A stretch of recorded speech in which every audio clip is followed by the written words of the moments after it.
Olá pessoal, sejam todos bem-vindos ao podcast Papo de Redação. Olha só, para os servidores estaduais aí, né, o pessoal do município tá feliz da vida que hoje é como se fosse uma sexta-feira, né? Até porque é uma véspera de feriado de São Pedro.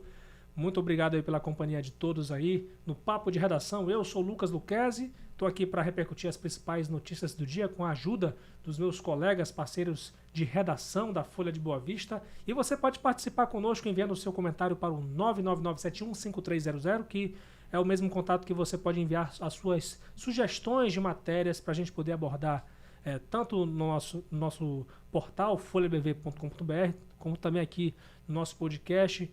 Também você pode sugerir entrevistas também para a gente poder abordar aqui. E você pode participar pela nossa seção de comentários do canal da Folha no YouTube. Muito fácil você interagir conosco. Olha, hoje eu estou com um cardápio variado aqui de notícias, né? Porque a gente começou o dia com tudo. E eu falo hoje, né, o que mais marcou até então foi a divulgação do censo, né, do IBGE em todo o Brasil, né? Situações gerais, tem muitas coisas interessantes que a gente pode extrair dessa pesquisa que foi feita em 2022 do censo do IBGE. E aqui em Roraima já era até esperado que o estado fosse o estado que mais cresceu em número populacional no Brasil, né? Então, Roraima é o estado onde a população mais cresceu em 12 anos, né? Que é o tempo que foi feito o último censo do IBGE. E eu trouxe a editora-chefe Dina Vieira, que está aqui comigo, e vai falar mais detalhes sobre esse censo que foi divulgado hoje, Dina. Fala pra gente.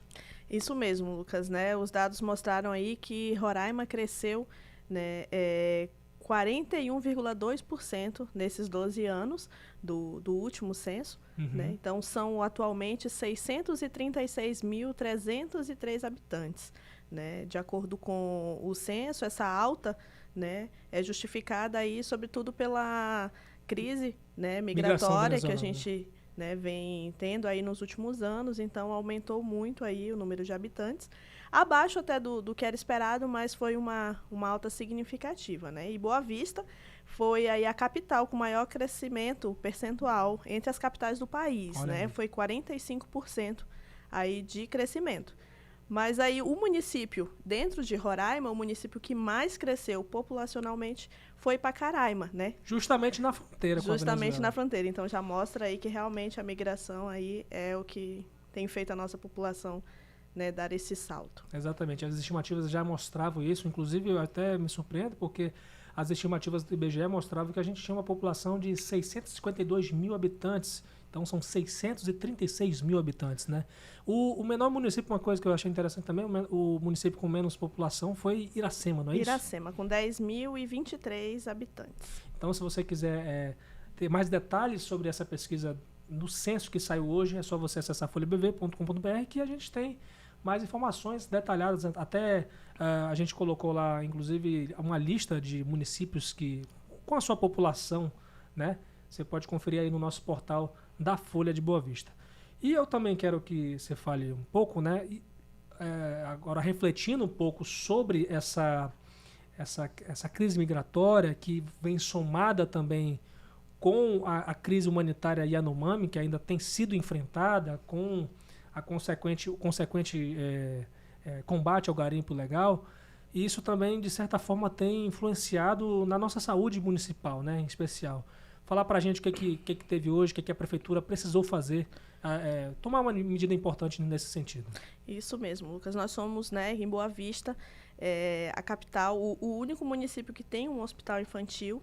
Então, nos últimos dias tem aumentado o número de casos de síndromes respiratórias. Então, a prefeitura hoje, devido aí a esse aumento de atendimentos e não ter como, né, suprir essa demanda, a prefeitura hoje decretou situação de emergência em saúde pública, né, por causa do aumento dessas síndromes respiratórias aguda grave, né, que é o SRAG.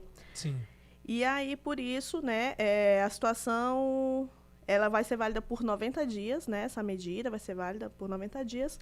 E com isso está autorizado aí o município a tomar algumas medidas administrativas, né, para que essa situação seja resolvida. Em geral, inclusive, quando há uma situação de emergência como essa, né, para acelerar a questão de contratações, de profissionais ou de equipamentos públicos, né, geralmente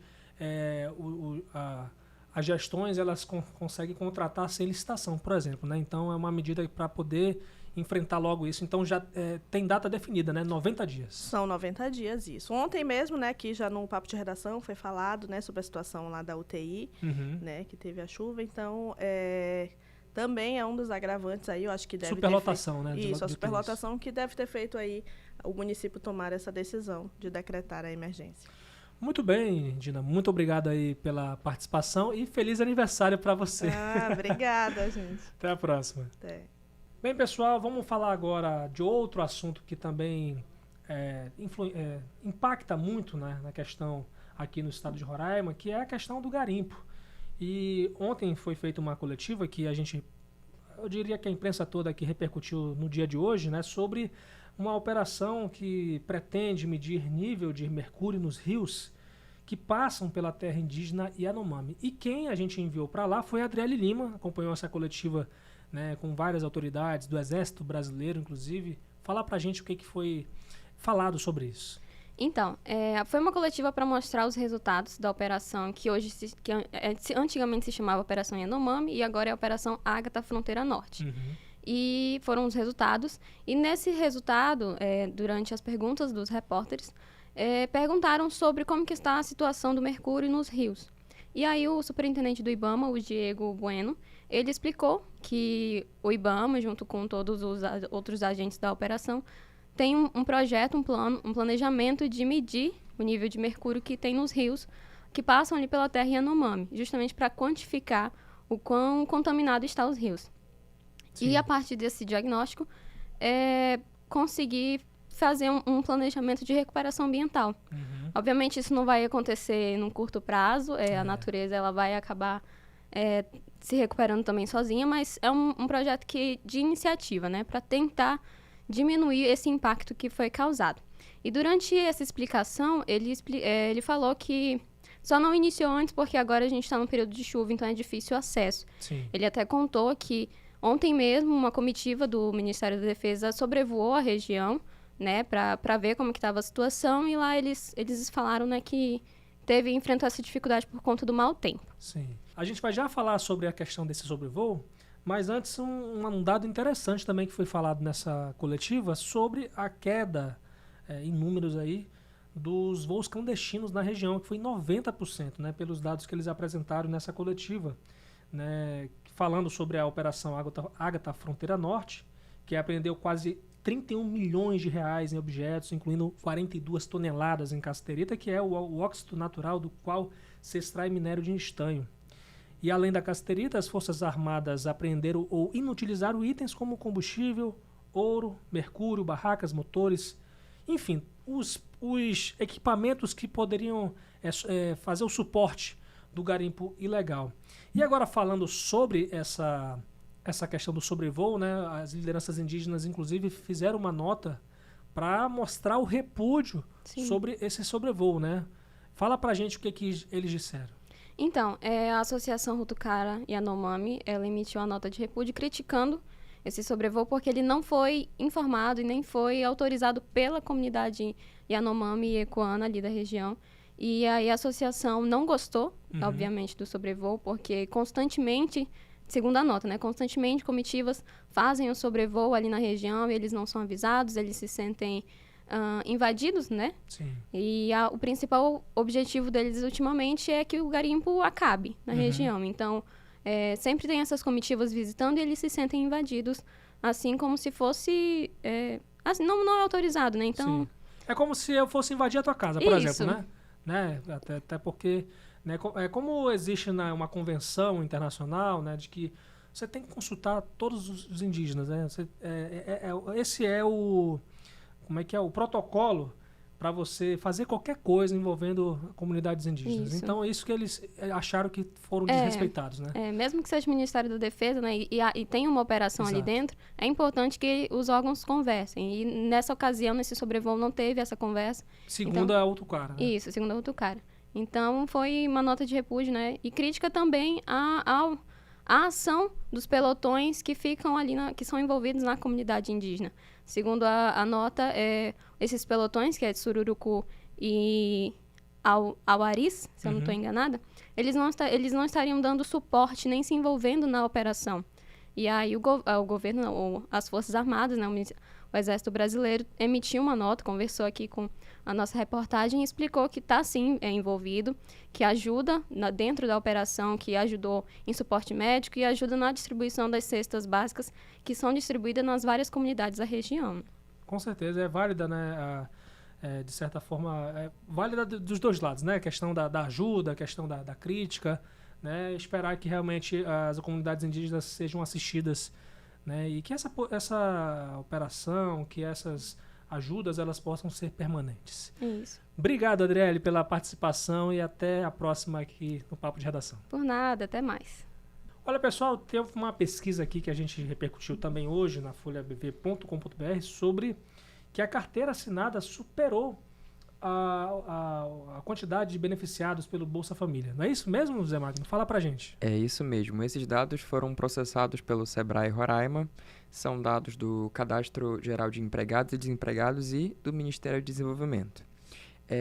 De acordo com os dados, em Roraima, o número de pessoas que têm trabalho formal, que tem carteira assinada, supera o número de pessoas que recebem o Bolsa Família. É interessante porque apenas Roraima, Rondônia e Tocantins apresentam esse índice.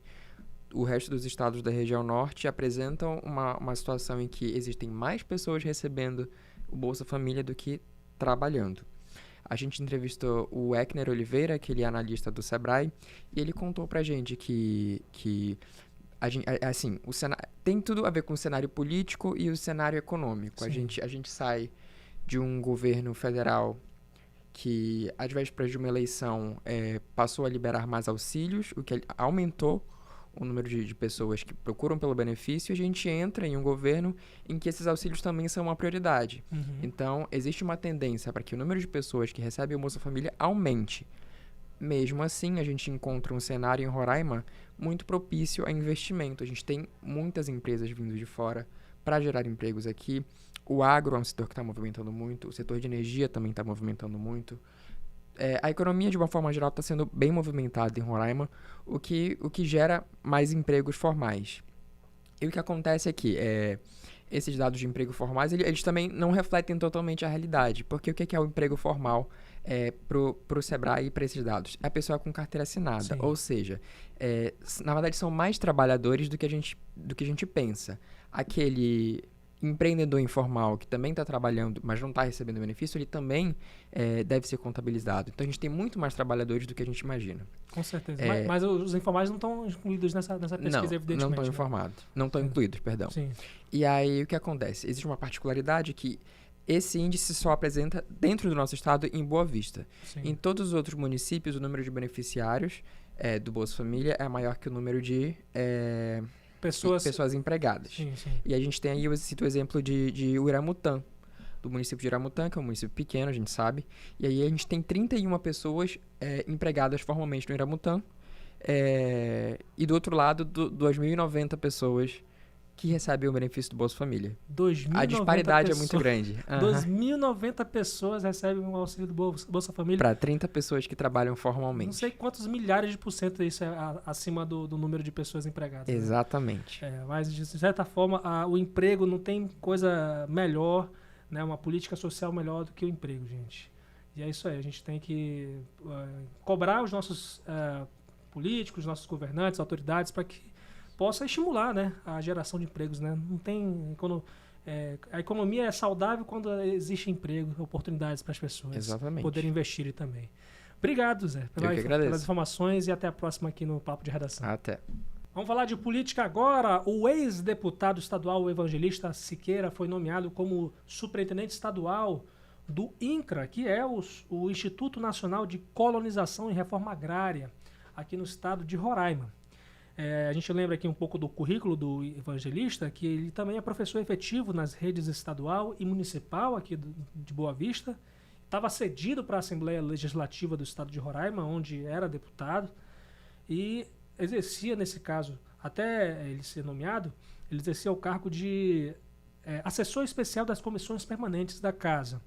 E aí, então, teve que ser cedido para o INCRA para poder, então, ele nomear o evangelista Siqueira como superintendente regional. Aceitou o convite do governo federal para essa função. Evangelista Soares Siqueira nasceu em Santa Luzia do Paruá, no Maranhão, em 22 de outubro de 1980. Tem 42 anos. É professor, como eu falei, pedagogo, radialista.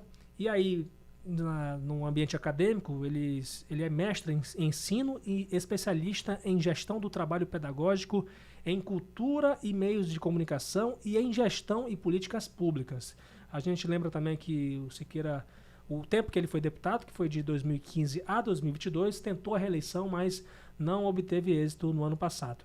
Atualmente, o evangelista Siqueira é presidente estadual do PT, o Partido dos Trabalhadores.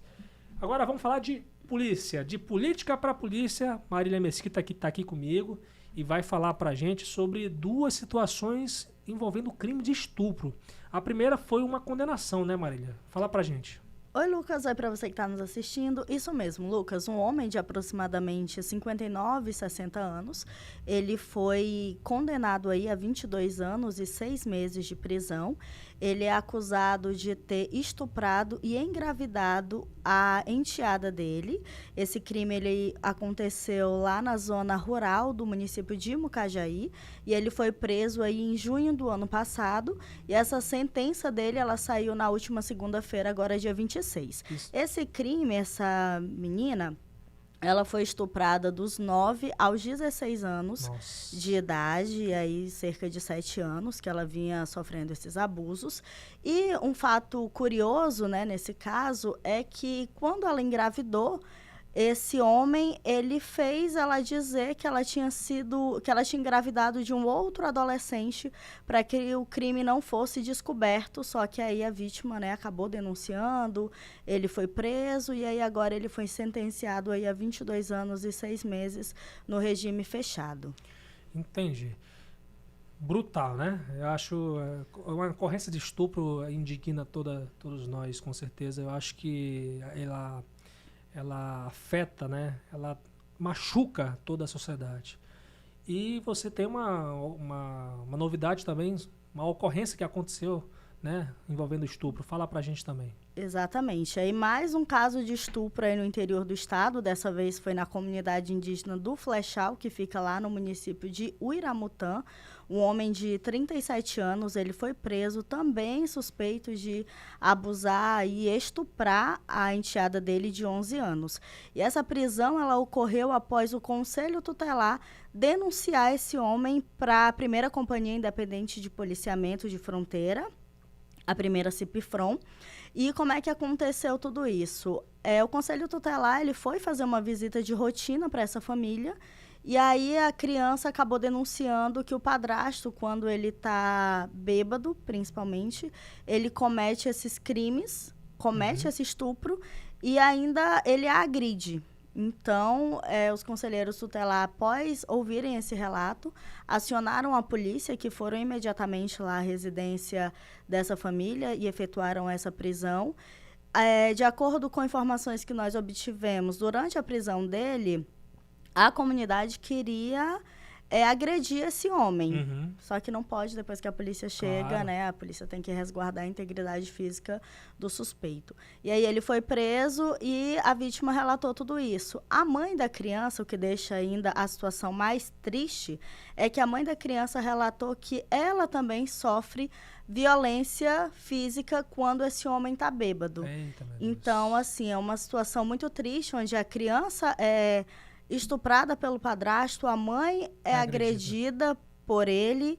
Então, assim, ele foi preso, foi encaminhado lá para a delegacia de polícia do município, onde passou por todas aí as providências legais e cabíveis. Pois é, como eu falei, né, gente? O estupro é um crime que é tão chocante até entre os bandidos. Sim. Né, que existem muitas situações quando um estuprador vai para a prisão, ele acaba sendo morto em algumas situações, né? Então, assim, gente, claro que tudo isso vai ser apurado, vai ser investigado, ele vai responder isso na justiça, né? Que a justiça seja feita, né?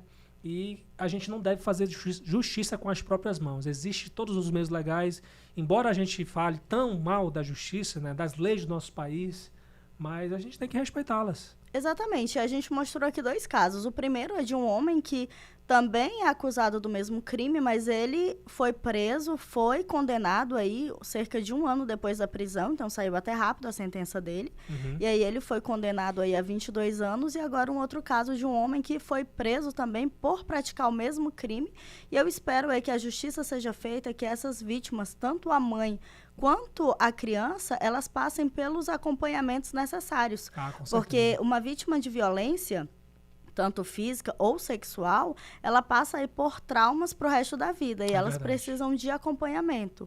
Então, eu espero muito que a justiça seja feita e que essas vítimas, elas passem por acompanhamento e as pessoas que sofrem esses tipos de violência, que elas denunciem, Muito porque tem aí o 190, tem a Casa da Mulher Brasileira, que acolhe essas vítimas. Então, você aí que é vítima de violência física, sexual, denuncie para que esses crimes, esses criminosos, eles paguem pelo que eles estão fazendo. Então, tem aí toda a rede de apoio, por mais que a gente fale que a justiça demore, mas ela, nesses casos, ela atua de forma até rápida, né? Não atua da forma como a gente queria, né? Mas atua de certa forma. Exatamente. Muito obrigado, Marília, pelas informações e desde já um excelente final de semana de trabalho aí pra gente aí.